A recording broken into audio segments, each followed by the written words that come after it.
importance of the first turtle, the first objective ng Team Liquid Philippines. Magtutuloy-tuloy ba ang Stampede or will it be the Northern Lights finally getting a point? Casters, time to shine.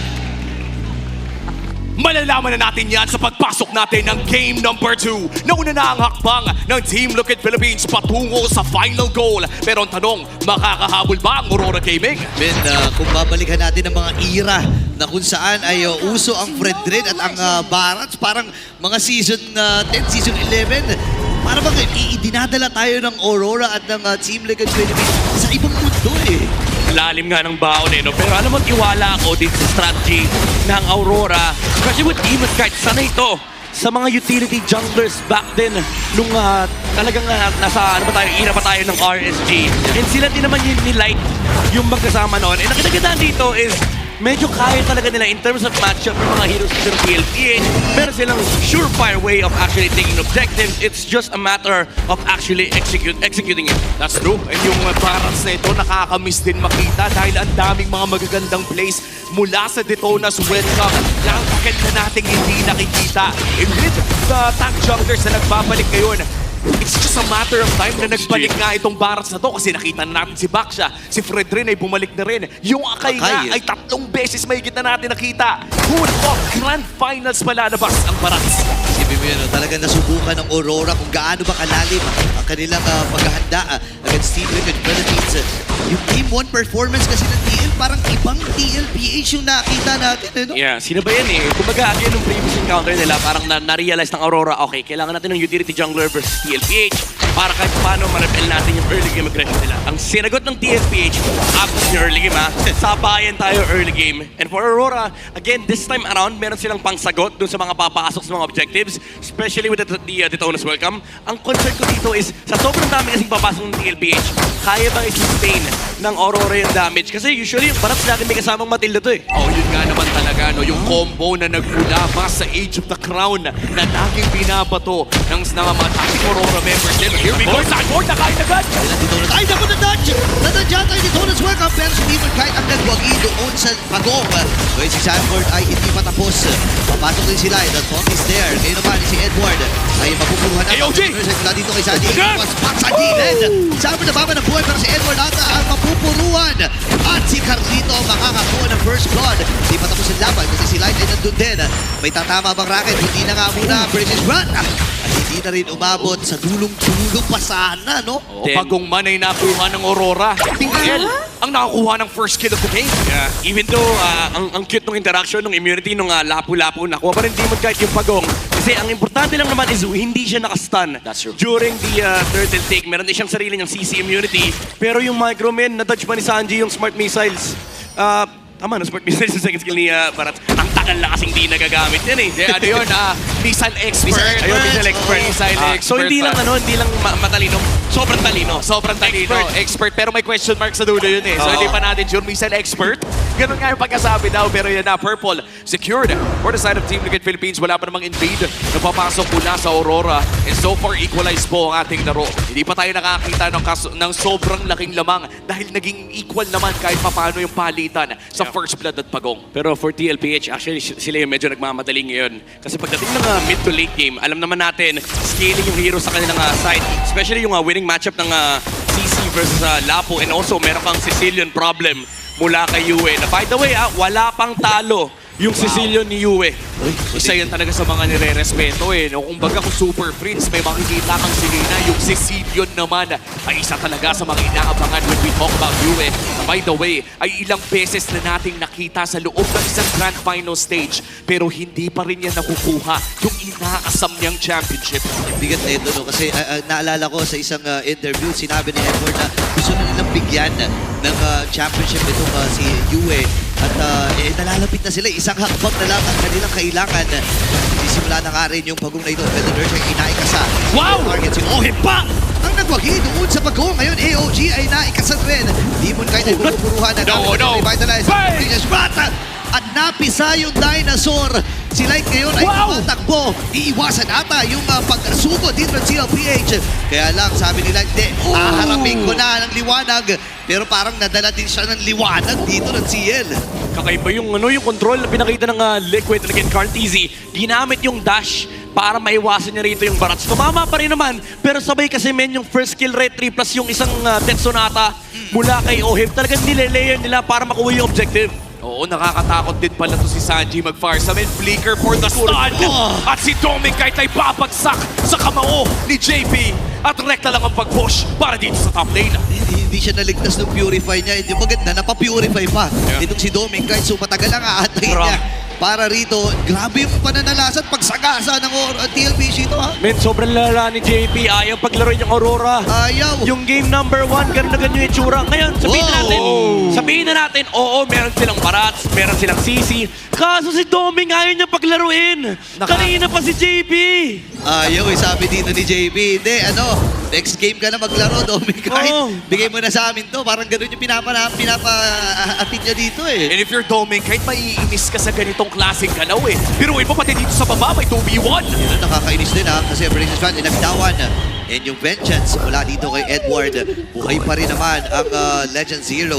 Ayan, si Light ay matatagpuan ni Carl. Gitna naman, at the first strike ay nailapag na rin dito ni Sanji. Hindi talaga makahinga. Doon sa taas, ginugulo siya. Pagpunta niya sa gitna, ginugulo pa rin siya. Oo. Ito yung stampede na lagi natin sinasabi, yung aggression ng TLPH. Actually, hindi kailangan makonvert yung mga kills eh. Ang importante, hawak nila yung river, hawak nila yung mid lane, and may access sila sa mga side lane. Kasi kung mapapansin mo, yung Rora, especially si Light, yung pwesto na laging tinitake ng Gatot Kacha, it's under the jungle of Demon Kite. And TLPH yung lagi nakabante. Lalo pat may advantage sila dito na hawak pa nila yung Hilda. Ayan na, hahawakan na rin nila. Hinahin na. Si Tolas Welcome ginagamit. Sa likod ni Upog. Si Sanford ay sasaluhin lang.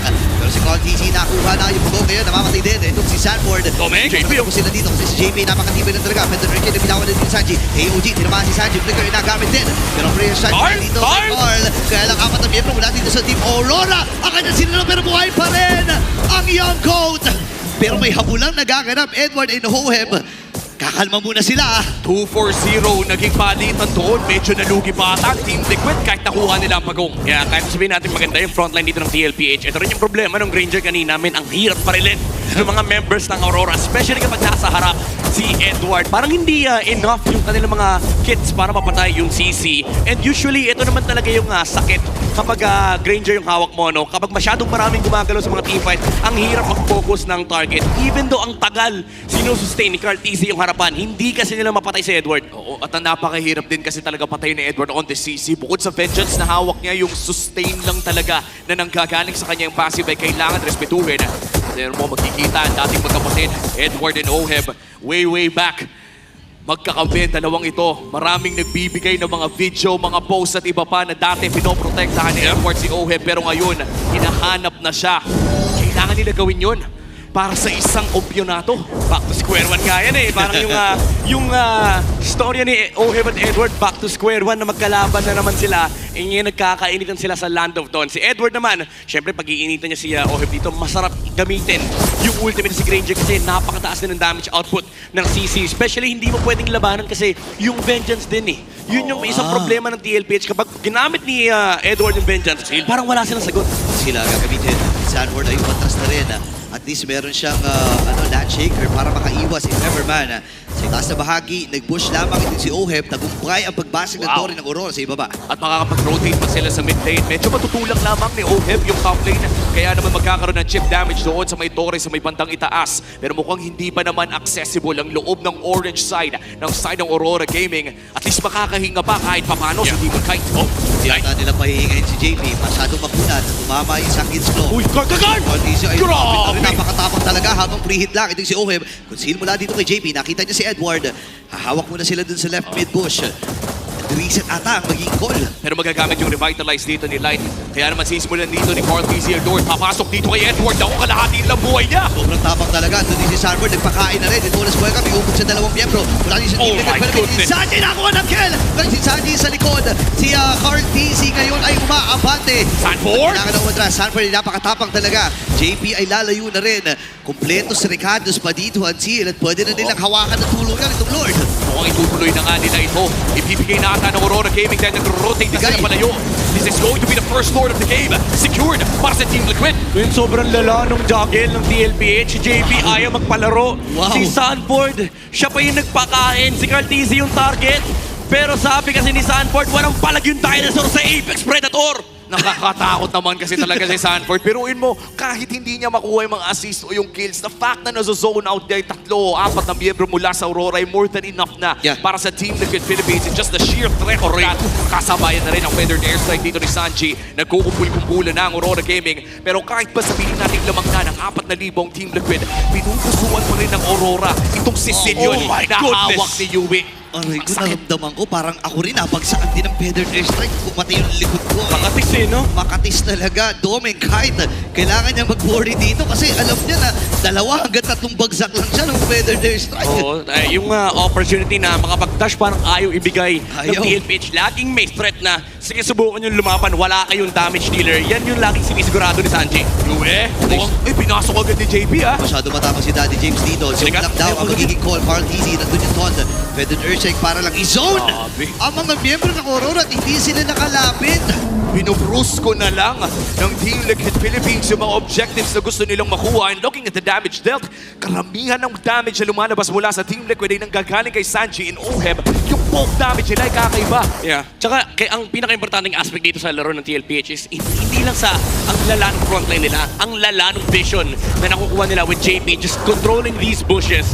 And ito yung nag-enable kay Sanji na hanapin yung mga proper targets. Actually, si Yuwich ang Doming kahit lang yung masarap bagsakan talaga dito if si Sanji. At sa ngayon, no, mukhang dumedepensa naman ang Malapit niya side ng makita. Aurora Gaming sa loob ng kanilang purple bomb. 75 seconds pa naman bago lumabas ang pangalawang lord ng ating laro. Kaya makakahinga pa ng bahagya ang Aurora Gaming. Let's go back kay Yui dito. 1-0-1 on this game on his Sicilian. Kapag ilang minuto pa ba ang hinihintay ng isang Sicilian para maging effective siya sa larong ito? Feeling ko at this stage, mga 6 to 7 minutes pa. Kailangan nilang makuha dito yung hindi lang yung items but also the stacks from Yue and also some defensive items para kay Demon kay tsaka kay Edward. Kasi gusto nila dito yung medyo tumatagal na team fight, especially having the CC and of course the sustain from Light with the Revitalize. Kaso problema super overwhelming ng damage ng TLPH. So kailangan makipagsayaw talaga ng Aurora dito sa tugtog ng TLPH. And yung Sanji, or sa pick na ito, isa sa mga malaking dagok ng kanilang sustain lineup. The moment na malapagan, grabe, pasok pa rin! Tapang appreciation shot nagamit. Sanford! Nandito na yung defense at snapping mula kay Sanya sa buong muna ng Team Liquid Philippines. Kailangan naman to si Demon kahit hilay na may ipit din ata. Sabi ni Cordy, sige, third na lang tayo sa likod. Grabe! Uy, may nakakuha. Then, kailangan mag-atrasan ng Aurora. Dapat upa na rin ang jungler from Aurora. TLPH. Pwede sila tapang-tapang. Breaker talagang stop-it na! Wala nang pakialam sa base! Wala na rin pakialam sa torre! Hinahunting na nila isa-isa. Si Edward na lang ang nakitira. Edward! Oy, Aurora Gaming, medyo dumudugo. Ay, Edward na. napasok. Natot! Ilalaban talaga! And OM, ladies and gentlemen, inisa-isa, in-snipe isa-isa ang Aurora! Grabe si The Goat. Hindi na ako jungle. Lahat na. Assassin, utility, setter. Para kay Carl Tizzy, hindi pa rin siya namatay. And what a play, what a call mula dito sa Team Liquid Philippines. Alam nilang lamang sila, alam nilang ipit. Inipit pa nila mas lalo all the way to the base. Ika nga burrito, wala na silang pake sa loob ng mga tore ng Aurora at makukuha pa nila ang pangalawang lord na ito with the largest gold lead in the game. Almost 10,000 para dito sa Team Liquid. Kita mo yung SOP ng TLPH. Haharapan ni Carl po. Frontline na niya si Demon kahit lalabaran niya yung sustain na meron dito sila Light at si Edward. Tapos pre si JP. Ayaw talaga paglaruin si Yue at si Domeng kahit even Sanji. Nakadalawang bagsak siya sa may likuran bago niya fully kinomit yung feathered airstrike para mapatay si Demon kahit gets na gets ng TLPH. Isa lang naman problema nila. Kailangan wala sa clash si Domeng at pati si Yue. Ako yung 6 minutes na sinabi mo kanina. Midnight yung hinihintay ng Aurora na sumakit dito si Yue sa pagsilip natin sa Infinix in-game equipment. Makuha yung sa kanyang What? stacks at iba pa. Yan ang hinihintay What? ng side ng Aurora. What? What? And yung Lord ay nakabasag na dun sa may top. At tagumpay naman kahit papano, iisipin natin ang Aurora sa pagpigil sa TLPH na sumugod sa may top.